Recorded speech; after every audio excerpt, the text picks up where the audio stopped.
णमो अर्हन्ताणं णमो सिद्धाणं णमो आयरियाणं णमो वज्रायाणं णमो लोये सवसाहुणम् अरहंत सिद्ध सूर्य उपाध्याय साधु सर्व अर्थ के प्रकाशी मंगलित उपकारी है। तीन को स्वरूप जाने राखते वही जो भक्ति पाए तो नमाए स्तुति के उच्चारी है। धन्य धन्य तीन हित काज सब आज वही कर जोड़ी बारंबार वंदना हमारी है।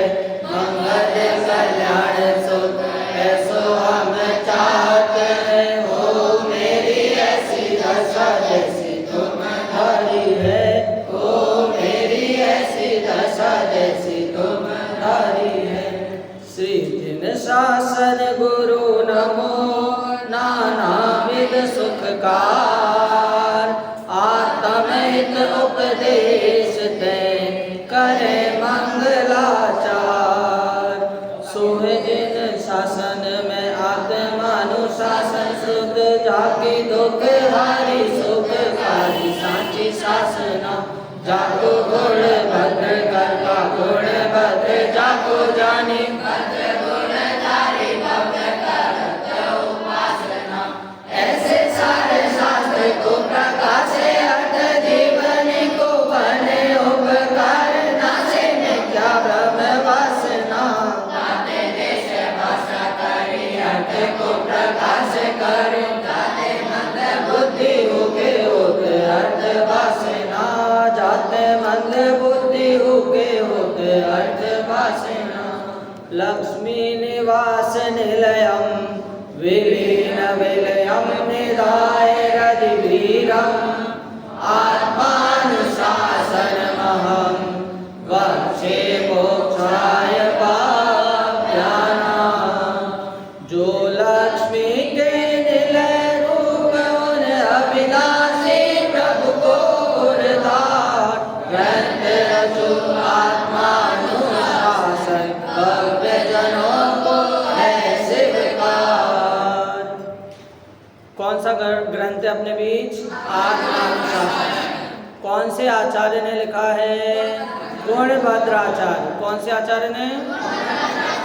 हाँ, सभी सीधे बैठेंगे, कोई भी टेबल पे हाथ ऐसे नहीं रखेगा। सिर्फ कॉपी में लिखने के लिए पेन उठाएंगे और वहाँ पर तभी हाथ रखेंगे, बाकी हाथ नीचे। ठीक। अब ये अपनी चर्चा आप सभी का तो संडे रहता है, लेकिन हम सबकी चर्चा हुई है कि वक्ता का स्वरूप कैसा होना चाहिए, वहाँ तक तो बात हुई। साथ में और क्या बात हुई कि वक्ता के साथ श्रोता का स्वरूप कैसा होना चाहिए। श्रोता बोले तो कौन? अभी कौन है श्रोता? हाँ, तो आपकी भी क्वालिफिकेशन क्या होनी चाहिए, क्वालिटी क्या होनी चाहिए। ऐसे नहीं बोला कि पंडित जी हमें प्रवचन सुनने हैं तो हम क्या करें, तो पंडित जी बोले सिर्फ आके बैठ जाओ। अरे यहाँ पे क्या कह रहे हैं, ऐसा नहीं सिर्फ आके बैठ जाओ, आपकी भी क्वालिटी होनी चाहिए। क्या क्वालिटी होनी चाहिए? आपको पता होना चाहिए कि आप संसार में दुखी हैं। पता है कि नहीं? पता है। तो इसीलिए आपको जब भी ये सुनने की इच्छा होगी, आपको ये पता होना चाहिए कि चार गति में दुख है, तभी तो आपको सुख प्राप्ति की इच्छा होगी। क्यों भव्यांश? पता होगा कि तुम बीमार हो तभी तो दवाई लेने की इच्छा करोगे ना, या मजा आता है दवाई लेने में ऐसी खाएंगे? नहीं, पहले पता करना पड़ेगा बीमारी कौन सी है। अभी हमारी चर्चा चल रही है पेज नंबर 8 पे 9 पे। जो पहले तो अपन ने बताया था, याद है आपको? पहले मैंने बताया था कि जो उपदेश दे रहे हैं वो कड़वा लगेगा, बहुत गंदा लगेगा, लेकिन वो कड़वा उपदेश किसकी तरह लेना, उस कड़वी दवाई की तरह लेना जो आगे जाकर आपको स्वस्थ करेगी। उसी प्रकार ये कड़वा उपदेश है, ये आगे जाकर आपको मीठा फल देगा। तो इसीलिए इस कड़वे उपदेश को ध्यान से सुनना। अब इतना सब आचार्य ने बताया, अब इतना मैं 1 महीने से 2 महीने से आपके साथ हूँ, तो आप मेरे में और आप में अपनत्व हुआ या नहीं, अपनापन हुआ। ऐसे ही आचार्य ने भी क्या बताया, वक्ता का स्वरूप बता दिया, श्रोता का स्वरूप बता दिया, और अपनी वाणी के बारे में भी बता दिया कि जरूर कड़वी लगेगी लेकिन अच्छा फल देगी। तो इतना समय शिष्य ने आचार्य के साथ बिताया, तो शिष्य और आचार्य के बीच क्या हो गया, अपनत्व हो गया। क्या हो गया, तो आचार्य शिष्य को अब उपदेश नहीं देंगे, अब आदेश देंगे। आचार्य शिष्य को ये नहीं बताएंगे कि तुम्हें ये करना चाहिए, आचार्य शिष्य को बोलेंगे तुम ये करो तभी सुखी होगे, कोई ऑप्शन नहीं। तो अब सुखी कैसे हो हम, बात ये आ रही है। कैसे, देखो, दुख होता है पाप से और सुख होता है धर्म से। तो धर्म में भी क्या लेना, जो उत्तम सुख में, रत्नकर्ण श्रावकाचार पढ़ा किसी ने, उसमें एक श्लोक आता है धर्मम कर्म निवर्हणम, उसमें लिखा है यो धरत्युत्त में सुखे, उसमें लिखा है, क्या लिखा है जिनेश, जो उत्तम सुख में धर दे वो धर्म है। क्या धर्म है, उत्तम सुख में धर दे वो धर्म है। तो धर्म क्या सिर्फ शरीर से अपन मानते हैं क्या, पूजा करना, प्रक्षाल करना, भक्ति करना, इसको धर्म मानते हैं क्या? अरे भाई ये तो धर्म है ही ये, लेकिन पुण्य वाला धर्म है। कैसे, यदि हम आपसे बोल दें कि पूजन छोड़ दो, भक्ति छोड़ दो, तो इसका मतलब आप पाप करोगे, फिर मदिरा पियोगे, जुआ खेलोगे, झूठ बोलोगे। तो पाप से अच्छा तो पुण्य में आना वो धर्म हुआ। क्या धर्म हुआ, पाप से अच्छा तो आपका कोई दोस्त है और आपका दोस्त धूप में आप खड़े हो और इंतजार कर रहे हो अपने दोस्त का, ठीक है, और बगल में पेड़ है जहाँ पर छाए है, तो बुद्धि किस में है, दिमाग किस बात में होगा कि छाया में खड़े रह के इंतजार करें या धूप में खड़े रह के इंतजार करें? बोलो, छाया में खड़े होकर इंतजार करें। तो उसी लिए यदि आपको पुण्य अभी कर रहे हो और ये भी बोलने की पुण्य मत करो, तो पुण्य करके मनुष्य गति और देव गति में जाना अच्छा है या पाप करके नरक गति और तिर्यंच गति में जाना अच्छा है? देव गति में। आपने सुना ना अभी पंचम गति में मोक्ष नहीं जा सकते, हमने तो कई बार सुना है। अरे भैया क्या करें, पंचम गति में कछु नहीं होने वालों, हम तो क्या करें, अपनी जो हो रहा है होने दो, जो चल रहा है चलने दो, पाप हो रहा है होने दो। ऐसी बात नहीं है, उल्टा ग्रहण मत करना, वहाँ पर धर्म की जगह अधर्म हो जाएगा। तो धर्म की शरण चाहिए, तो धर्म की शरण लेने के लिए आपको वस्तु स्वरूप समझना पड़ेगा।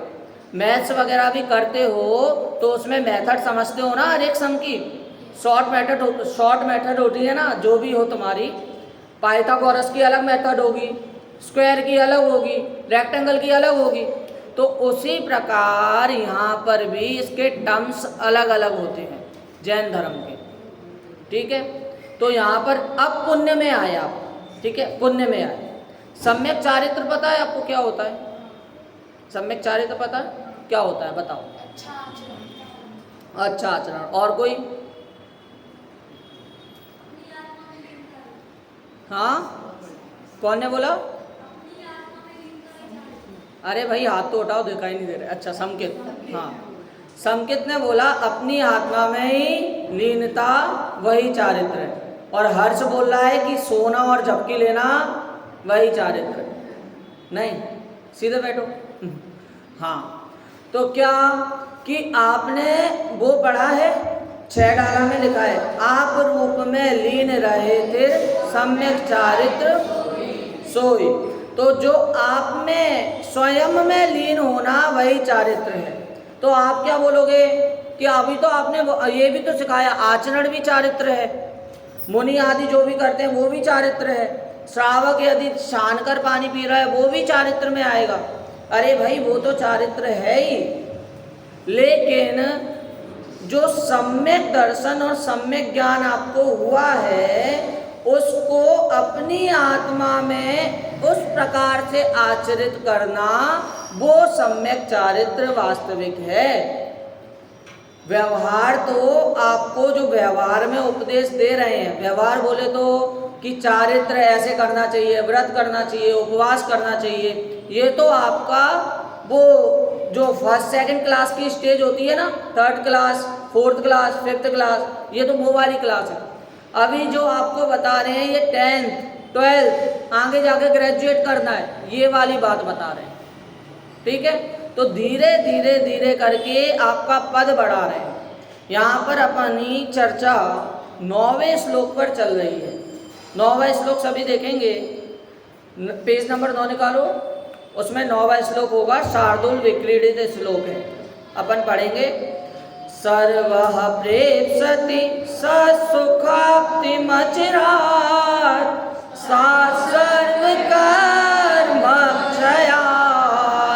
सद्वृत्तात् सचतच्च बोधनीयतां सोऽप्यागमात् सश्रुते सा चाप्तात् सच सर्वदोषरहितो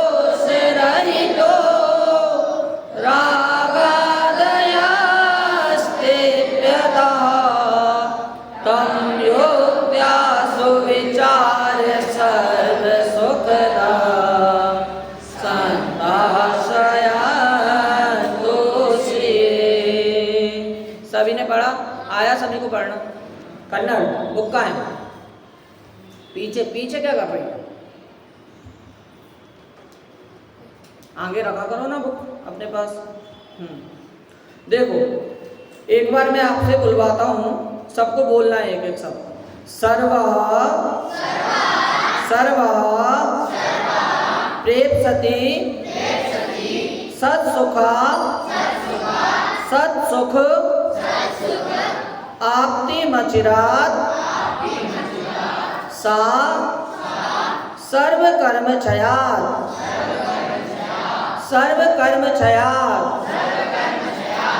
सर्वः प्रेप्सति सत्सुखाप्तिमचिरात्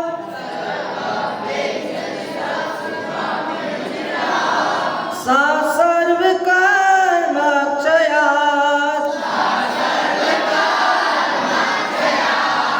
सद्वृत्तात्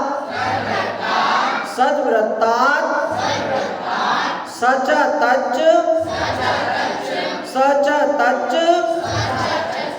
बोधनीयतम्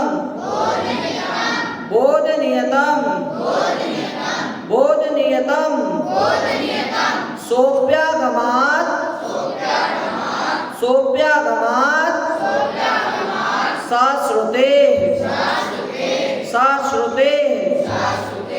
सद्वृत्ता सच तच्च बोधनीयतम्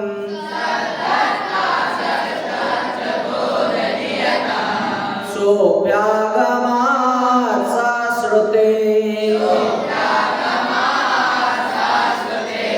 सा चाप्तात् सच सर्वदोषरहितो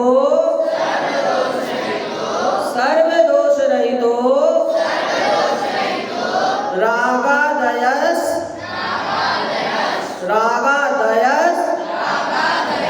तेप्यतः सा चाप्ता सच सर्वदोषरहितो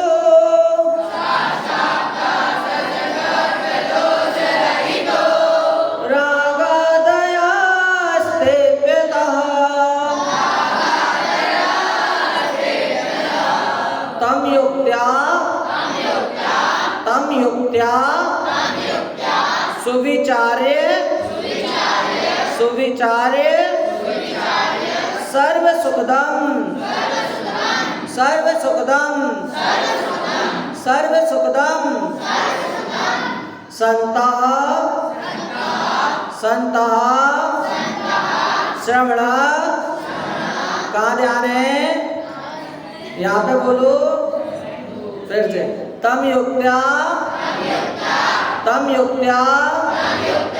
सुविचार्य सर्व सुखदम संतः श्रयन्तु श्रिये। तम युक्त्या सुविचार्य सर्व सुखदम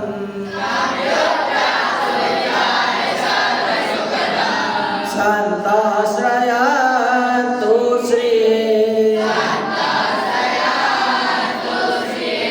बहुत अच्छे। यहाँ पर क्या कह रहे हैं कि भैया यदि पुण्य चाहिए तो सारे कर्मों का क्षय होना चाहिए। सारे कर्म कौन कौन से कर्म? जो अपने अष्ट कर्म, नौ कर्म, हास्य रति अरति, ज्ञानावर्णी दर्शनावर्णी मोहनी अंतराय, इन सब का नाश होना चाहिए। ये तो अपन ने धर्म के हिसाब से देखे।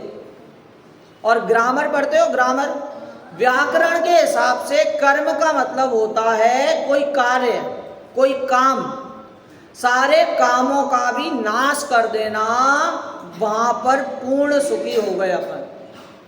क्या इतने सारे काम पड़े रहते हैं, इतने सारी क्या क्या दिक्कतें होती हैं। अरे पापा आपको पता है इतनी फीस जमा करानी है, अरे यार एग्जाम आ गए, टेस्ट आ गए, पढ़ाई करनी है, धर्म करना है, क्लास में जाना है, प्रवचन जाना है। अरे भाई ये भी इसमें काम का, पर यहाँ पर उल्टा मत ले लेना। यहाँ पर ये मत ले लेना पूजा चल रही है और अपन मस्त सो रहे हैं, नहीं अपन को काम नहीं करना, ऐसा नहीं।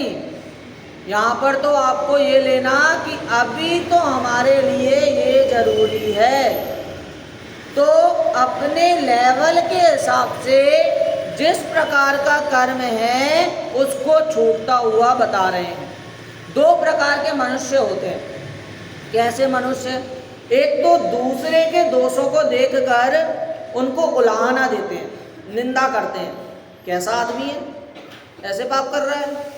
और दूसरे प्रकार का आदमी है जो अपने दोषों को देखकर रोता रहता है। क्या? अरे यार आप तो बता रहे हो इतना धर्म करना, इतना पुण्य करना, लेकिन मैंने तो इतने सारे पाप किए हैं, मेरा क्या होगा, मैं नरक में जाऊंगा। अरे भाई आपने जो पाप किए हैं उस पर दृष्टि मत दो। यदि उस पर दृष्टि दे रहे हो पहले के पापों में, तो आपका वर्तमान भी बिगड़ रहा है और भविष्य भी बिगड़ रहा है, प्रेजेंट भी बिगड़ रहा है और फ्यूचर भी बिगड़ रहा है। जो व्यक्ति ये कहता है ना आगे जाकर हम कर लेंगे, जो ऐसे बहाने देता है ना कि हाँ हाँ ठीक है हम कर लेंगे कर लेंगे कर लेंगे, वो झूठ बोल रहा है। यदि आप कह रहे हो धर्म कर लेंगे, तो आप कर लेंगे के ऊपर टाल रहे हो, तो झूठे।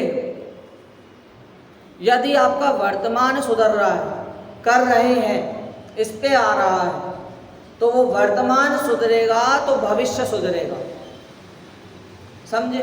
तो इसीलिए जिसका वर्तमान अच्छा उसका भविष्य अच्छा, लेकिन जिसका वर्तमान खराब है उसका भविष्य भी निश्चित रूप से खराब ही है। ये मानकर चलना। अपने पूर्व के पापों, जो हो गया सो हो गया, मैं पूजा में सोया सो सोया, मैंने किसी को गाली दी तो पहले दी, लेकिन अभी मौका है, अभी सुधरने का मौका है, तो सुधर जाओ। यदि उन पर दृष्टि जा रही है तो खुद तो दुखी हो ही रहे हो, साथ में आपकी पढ़ाई पे भी इफेक्ट हो रहा है और आपके सारे कामों पर भी इफेक्ट पड़ रहा है। तो इसीलिए पहले के जो कार्य किए उसको हटाओ और वर्तमान सुधारो। वास्तव में अपने लिए तो वही धर्म है, लेकिन एक बात याद रखना, सुधारना। यदि आप ये मानते हो, अभी तो यही मानो कि हिंसा बचाना होती है, लेकिन पता है जिनवाणी में क्या कहा? आप तो हैरान हो जाओगे। बचाना भी हिंसा, बचा रहे हो ना, उसमें भी आपको राग भाव हो रहा है, राग भाव हो रहा है, उसमें भी हिंसा हो रही है। अब तो बचाए नहीं, हम मरने दे उसे नहीं। एक पंक्ति आ गई है, कौन सी? मेरे साथ बोलना, मेरे बाद बोलना। श्रद्धा के लेवल पर तुमको जब परम सत्य स्वीकृत होगा, श्रद्धा के लेवल पर तुमको परम सत्य स्वीकृत होगा। आदि आदि बोलना। श्रद्धा के लेवल पर तुमको, श्रद्धा के लेवल पर तुमको जब परम सत्य स्वीकृत होगा, तुमको इस लौकिक जीवन में हल्केपन का अनुभव होगा, चिंता की रेखाओं के बल, चिंता की रेखाएं पता चली क्या? सिर पे ऐसी आ जाती है ना, अरे यार ऐसी रेखा आ जाती है ना, क्या गुस्सा आती है तो रेखा आ जाती है, लाइन सी नहीं बन जाती? हाँ, चिंता की रेखाओं के बल, ढीले होंगे फीके होंगे, चिंता बदलेगी चिंतन में, अरे रोम रोम पुलकित होंगे। पता चला अभी जो तुमने बोला? जो अपन की श्रद्धा का लेवल है उसके अनुसार ये वस्तु स्थिति को अपनाना। कहीं आपने जिनवाणी में पढ़ लिया, क्या पढ़ा? कि भैया पूजा पाठ आदि भी संसार में भ्रमाने के कारण हैं, भाई आडंबर हैं, ठीक है हम पूजा पाठ नहीं करेंगे, नहीं। अरे भाई आगे तो पढ़ो, आगे क्या कर रहे हैं कि जो पूजा पाठ में उलझ गया है, रुक गया है, रुकना नहीं है। बस में चढ़े, अपन इंतजार कर रहे थे ना मित्र का, चलो आ गया, बस में चढ़ गए, अब बस से अपन निकल रहे हैं, तो वो बस में चढ़ना वो है पूजा पाठ आदि, और बाद में बस को छोड़ना पड़ेगा ना, अपने गंतव्य तक पहुंचना है तो, अपनी डेस्टिनेशन तक जाना है तो वहां पर उतरे, वो अपना शुद्ध भाव, वो मोक्ष है। तो इसीलिए पूजा पाठ में तो जरूर सवार हो, तो लेकिन बस में रुक के सो मत जाना, अपना गंतव्य निकल जाएगा। तो इसीलिए वहां पर उतरना पड़ेगा, पूजा पाठ को छोड़ना पड़ेगा। परंतु यदि आप बस में भी नहीं चढ़े और वहीं पर ही खड़े रहे, तो इसका मतलब आप क्या, अपनी जगह वहां पर पाप में ही ठहरे रहे, पुण्य में गए नहीं। तो आपके लिए, अपने लिए तो पुण्य क्या हुआ? भी पूजा पाठ आदि भी हुआ मात्र, लेकिन शरीर से ही अकेले धर्म और पूजा पाठ आदि में नहीं मानना। वाणी बोली सुन मेरे भैया, चाहे ले लाख रुपया, डॉक्टर वैद्य भी काम ना आए, ऐसी हुई विदाई, तूने यूं ही गवाई। क्या ये शरीर के विषय में यदि आप धर्म मान रहे हो तो धर्म कभी नष्ट होता है क्या? तो शरीर नष्ट होगा या नहीं होगा? वाणी क्या बोल रही है? अरे भैया सुन ले, क्या सुन ले?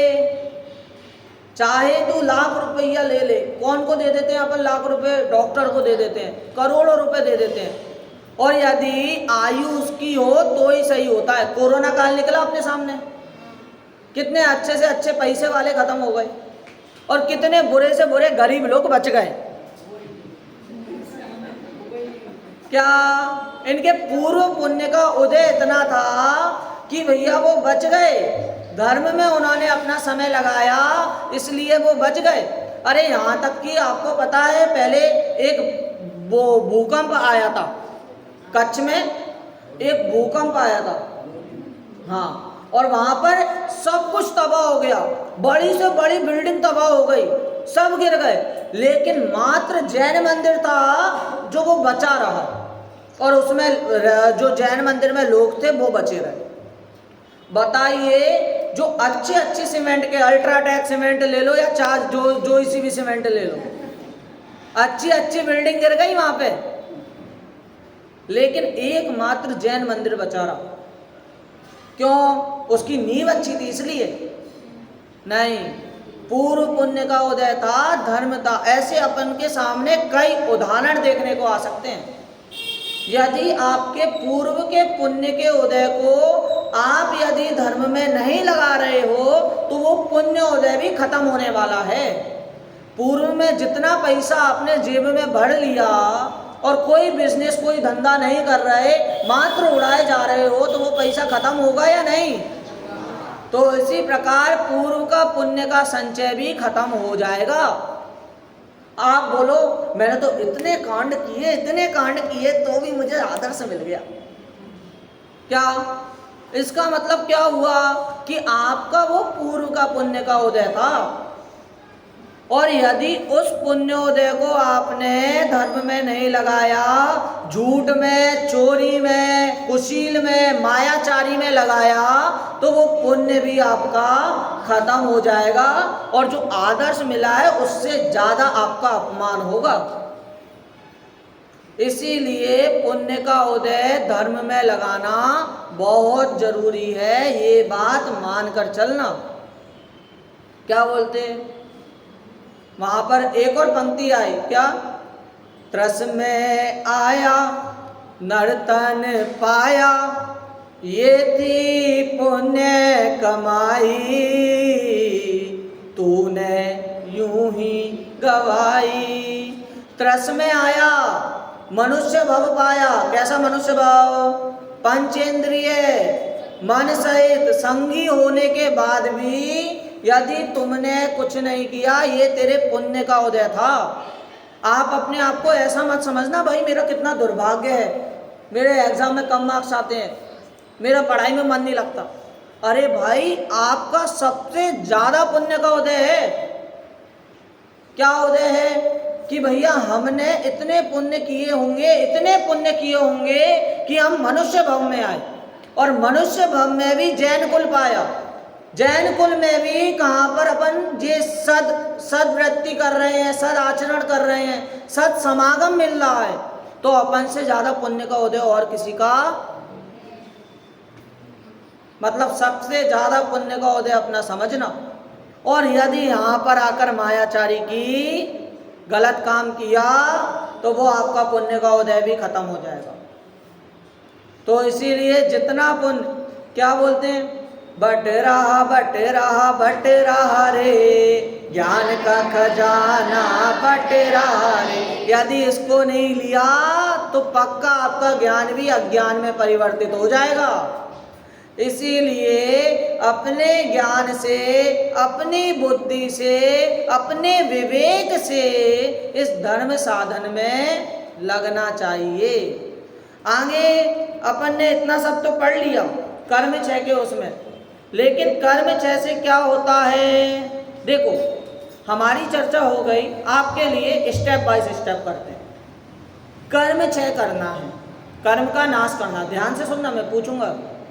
कर्म का नाश करना है तो कर्म का नाश करने के लिए हमें और क्या करना पड़ेगा? सुख प्राप्त करना पड़ेगा। सुख प्राप्त कहाँ से होगा? चारित्र से होगा। चारित्र अच्छा है या बुरा? अच्छा है। इस बात की जानकारी कैसे मिलेगी? ज्ञान से मिलेगी। ज्ञान कैसे होगा? जिनवाणी से होगा, और जिनवाणी से ज्ञान होगा तो अपन को क्या मिलेगा? सुख मिलेगा। ठीक है, क्या चाहिए अपन को सबसे पहले? हर्ष। क्या चाहिए अपन को सबसे पहले? सुख चाहिए। सुख कैसे मिलेगा? नहीं, कर्म 6 से। फिर से अपन को क्या चाहिए? सुख। सुख कैसे मिलेगा? कर्म 6 कैसे होगा? चारित्र से। कर्मचय कैसे होगा? चारित्र अच्छा है या बुरा? अच्छा है। किस बात जानकारी कैसे मिलेगी? ज्ञान कैसे मिलेगा? और जिनवाणी के अध्ययन से क्या होगा? सुख मिलेगा। समझे? ये बात अभी मैं पूछूंगा बाद में। रुको और आगे बढ़ते हैं, इसके भी आगे स्टेप है, चिंता नहीं करना, घबराओ मत, रुकेंगे नहीं अपन। हाँ क्या? सर्व, एक बार हिंदी का श्लोक पढ़ो। सर्व कर्म क्षय से जो संभव वे सुख शीघ्र सभी चाहे।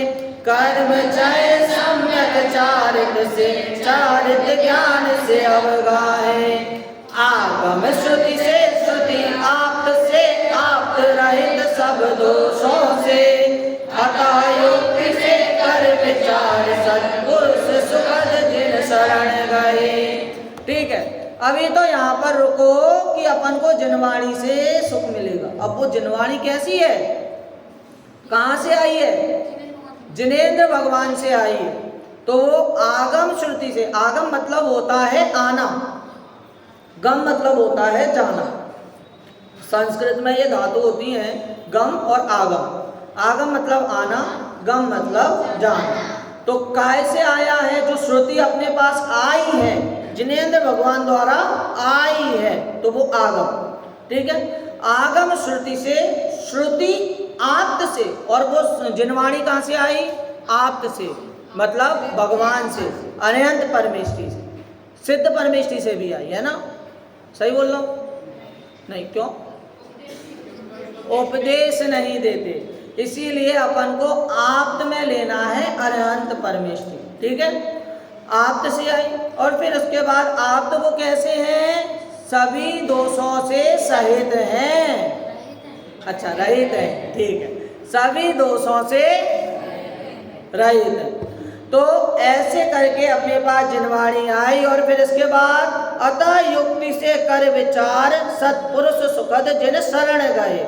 और इस प्रकार जो आगम अपन को मिला है, जो कि भगवान आप्त से आया है, जो आप्त निर्दोष है, दोष रहित हैं, ऐसे आपकी वाणी को युक्ति के द्वारा ग्रहण करने से अपन को सुख की प्राप्ति। सही बोल रहा है? कुछ गलत बोला? नहीं? अच्छा, सुन रहे हो? ठीक है, तो क्या फिर से शुरू से स्टार्ट करना। अपन को क्या चाहिए? सुख की प्राप्ति किससे होगी? किससे होगी? कर्म से। कैसे होगा? चारित्र अच्छा है या बुरा? अच्छा है, तो इसकी जानकारी कैसे मिलेगी? ज्ञान कैसे होगा? जिनवाणी कहाँ से आई? जिनवाणी कहाँ से आई? जिनेंद्र भगवान कैसे हैं? सर्व दोषों से रहित, निर्दोष है। जिनेंद्र भगवान कैसे हैं? और फिर उनकी वाणी को कैसे ग्रहण करना? युक्ति से। कैसे ग्रहण करना? युक्ति से, लॉजिक से। आप बताओ, सारी बातें हैं ना वो लॉजिकली हैं। कैसी लॉजिकली हैं? क्या भगवान की मम्मी आलू की सब्जी अच्छी नहीं बनाती होंगी, इसलिए उन्होंने बोल दिया आलू खराब है?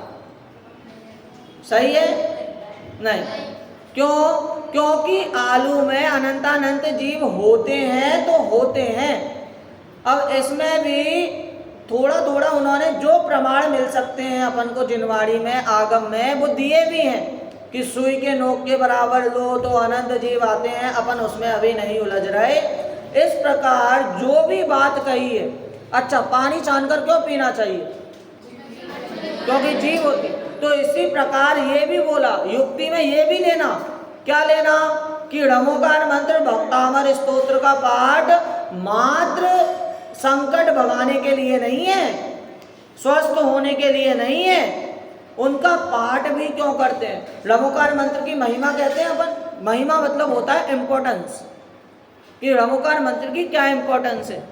मात्र अपन बोलने के लिए णमोकार मंत्र बोलते हैं क्या? नहीं।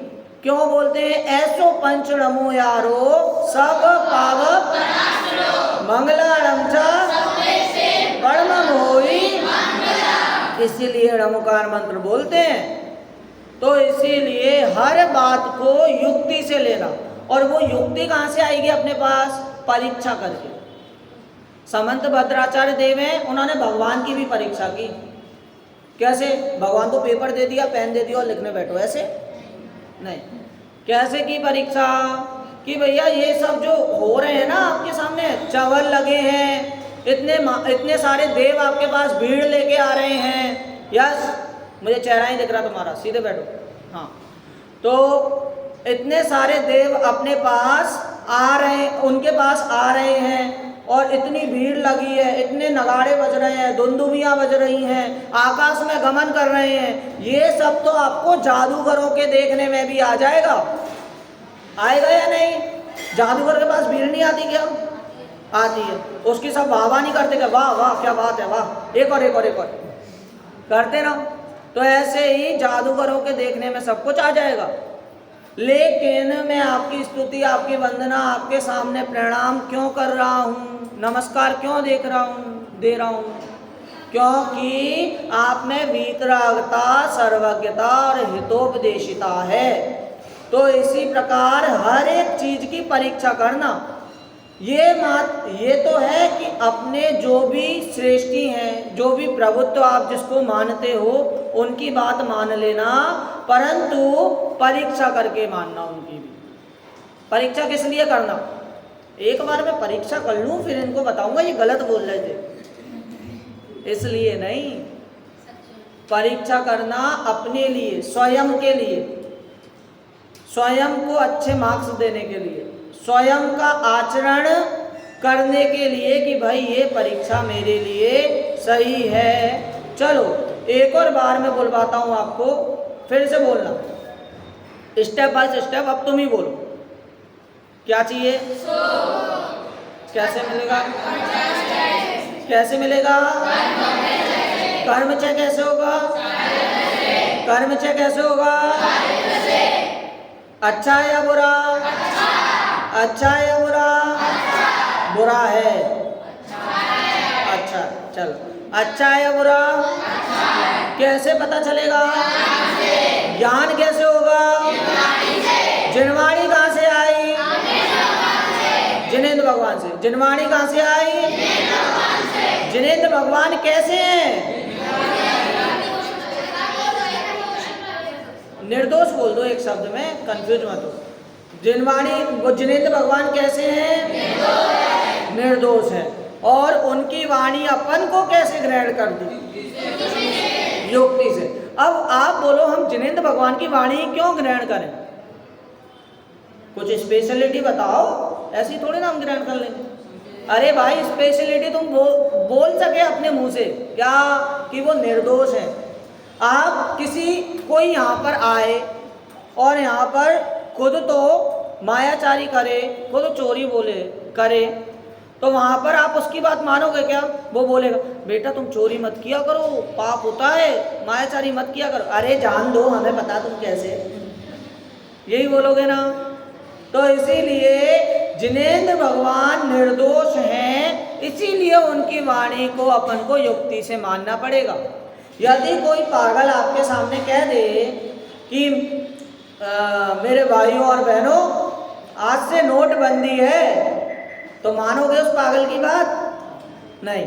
और यदि यही बात नरेंद्र मोदी बोल दे माइक से, भाइयों और बहनों समझदार सावधान नोटबंदी है, तो उसकी बात मानोगे या नहीं? क्यों मानेंगे? क्योंकि उसका पद प्रामाणिक है, उसका पद निर्दोष है, और उसकी वाणी जो भी उस माइक से खिलेगी उसको भी निर्दोष स्वरूप मानना पड़ेगा, क्योंकि उसका पद अभी प्रधानमंत्री का है। नहीं मानोगे तो सीबीआई भेज देगा। तो इसीलिए नरेंद्र मोदी को मानना पड़ेगा। इसीलिए अपन को भी यदि जिनेंद्र भगवान निर्दोष हैं, इसमें भी शंका नहीं हो यदि निर्दोष है, क्योंकि वो निर्दोष है ही। ध्यान देना, छोटे छोटे शब्दों में भी बड़ी बड़ी दिक्कत हो जाती है। कैसी? और कोई वहाँ से कूद रहा हो छत से और अपन उससे बोले, क्या बोले? रुको मत, कूद जाओ। तो इसका मतलब क्या? अपन कूदने की कह रहे हैं। और अपन उससे ऐसे बोले, रुको मत कूदो, मत कूदो, तो उसका मतलब क्या हुआ? अपन उसको रुकने के लिए कह रहे हैं। तो कौमे कौमे में भी पूरे वाक्य का अर्थ का अनर्थ हो जाता है। इसीलिए शब्दों पर भी अपन को ध्यान देना पड़ेगा। यहाँ पर कहूँ मैं, यदि जिनेंद्र भगवान निर्दोष हैं, इसका मतलब मुझे खुद को शंका हो रही है मुझे खुद को डाउट है कि जिनेंद्र भगवान निर्दोष हैं या नहीं। यदि लगा दिया तो जिनेंद्र भगवान निर्दोष हैं, इसीलिए उनकी वाणी भी दोष रहित ही होगी। इस प्रकार विचार कर और परीक्षा कर कर युक्ति से हमें जिनेंद्र भगवान की वाणी अर्थात आगम की शरण, आप्त की शरण लेनी चाहिए। ये अपनी आज वाणी का सार निकला। एक बार और रिपीट कर दो, हमें क्या चाहिए? क्या? कैसे मिलेगा? कैसे मिलेगा? थोड़े से कर्मक्षय होने पर सुख मिलेगा। अच्छा, पूरे कर्मक्षय। फिर से कैसे मिलेगा? कर्मक्षय से। कर्मक्षय कैसे होगा? कर्मक्षय कैसे होगा? चारित्र अच्छा है या बुरा? अच्छा, इसकी जानकारी कैसे पता चली? ज्ञान कैसे हुआ? जिनवाणी कहाँ से आई? जिनेंद्र भगवान कैसे हैं? निर्दोष है। तो उनकी वाणी को कैसे ग्रहण करना? युक्ति से ग्रहण करना। तो उससे अपन को क्या होगा? क्या काय की प्राप्ति होगी? सुख की प्राप्ति होगी। यदि सुखी होना है तो ऐसे मार्गों पर चलो, इन स्टेपों को अपनाओ, तब जाकर आप सुखी होगे। अब इससे आगे की बात अगली बार अपन करेंगे। इस प्रकार मैं अपनी वाणी को विराम देता हूँ।